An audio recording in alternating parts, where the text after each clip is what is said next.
অনেকে বলেন কারবালার ময়দানে হজরত ইমাম হুসেন রাদিয়াল্লাহ তাআলা আনহুর সাহায্যে কেউ আসেননি, কিন্তু বন্ধুরা, ইতিহাসে একটি ঘটনা রয়েছে। একজন জিন ছিলেন, তার নাম ছিল জাফর জিন।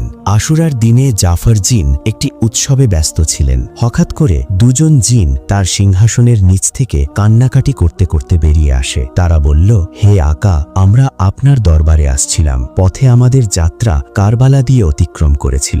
সেখানে আমরা দেখেছি মাওলা হোসেন রাদিয়াল্লাহু তাআলা আনহুর পবিত্র দেহ রক্তাক্ত, তার ওপর চলছে নির্মম জুলুম ও অত্যাচার। এই কথা শুনে জাফর জিন মুহূর্তেই উৎসব বন্ধ করে দেন। তিনি তরবারি হাতে নেন, যুদ্ধের পোশাক পরিধান করেন এবং তার বিশাল বাহিনী নিয়ে অল্প কিছুক্ষণের মধ্যে কারবালার ময়দানে পৌঁছে যান। জাফর জিন বলেন, আমি যখন কারবালায় পৌঁছালাম তখন এক বিস্ময়কর দৃশ্য দেখলাম। শুধু আমি নই, সেখানে নবীগণের রূহ, ফেরেশতারা এবং অসংখ্য জিন সারিবদ্ধভাবে উপস্থিত ছিলেন। আমি ভাবছিলাম কিভাবে মাওলা হোসেন রাদিয়াল্লাহু তাআলার কাছে পৌঁছাবো। ঠিক তখনই মাওলা হোসেন রাদিয়াল্লাহু আনহু আমাকে ডেকে বললেন, জাফর, আমার কাছে এসো। আমি কাছে গিয়ে আরজি জানালাম, হে মাওলা, আমাকে অনুমতি দিন। আমি মুহূর্তের মধ্যেই এদের সবাইকে ধ্বংস করে দিতে পারি, এদের অস্তিত্ব মুছে দিতে পারি। তখন মাওলা হোসেন রাদিয়াল্লাহু আনহু শান্ত কণ্ঠে বললেন, না জাফর, না, এটাই আল্লাহর ইচ্ছা। বন্ধুরা, ইমাম হোসেন রাদিয়াল্লাহু তাআলা আনহু